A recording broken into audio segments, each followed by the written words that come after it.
3-4 लोग थे सर। आमदार साहब आसन गांव के उस गांव में बैठे हुए वो आदिवासी थे। उन्होंने मुझसे एक बात कही।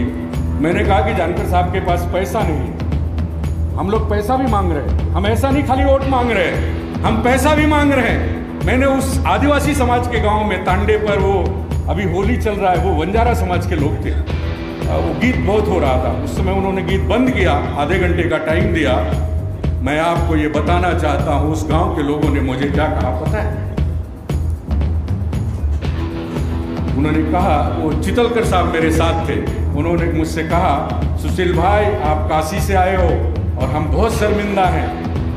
शर्मिंदा हम इस बात के लिए है कि आपको ये कहना पड़ रहा है कि जानकर साहब के पास पैसा नहीं है, आपको समझ कम है। ईमानदार आदमी के पास ईमान होता है, पैसा नहीं होता।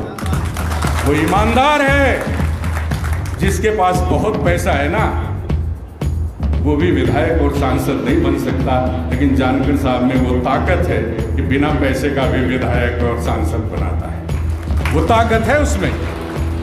ये बात मैं इसलिए कह रहा हूं कि जिस दिन हम 10 रुपए अपने निकाल कर यहाँ जो लोग बैठे हैं, मैं समझता हूं अगर वो 10 रुपए भी निकालें तो हम एक विधानसभा आराम से जीत जाएंगे। और अगर आप 10 रुपए और 1 वोट देंगे तो आप मेरा कॉलर पकड़ के कह भी सकते हैं कि मेरी गली खराब हुई है, बनवा दो। लेकिन अगर आप जो मैं उन चीज़ों का, शब्दों का इस्तेमाल नहीं करूँगा जो प्रचलन में है कि भेड़ को पता ही नहीं, गडरिया ही उसको हमारे यहाँ बेच देता है।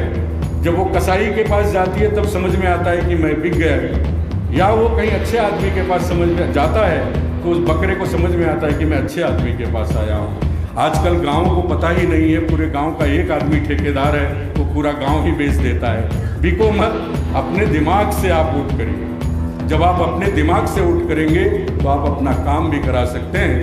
मैं मंजिल माटेगांवकर साहब, आपने बड़ी शायरी पढ़ी। मैं इतिहास और हिंदी का विद्यार्थी नहीं हूँ, बेसिकली मैं इंजीनियरिंग का विद्यार्थी हूँ, लेकिन मैं आपका सुनकर मैंने एक आपकी शायरी नोट की थी कि मंजिल उन्हीं को मिलती है, मंजिल उन्हीं को मिलती है जिनके सपनों में जान होती है।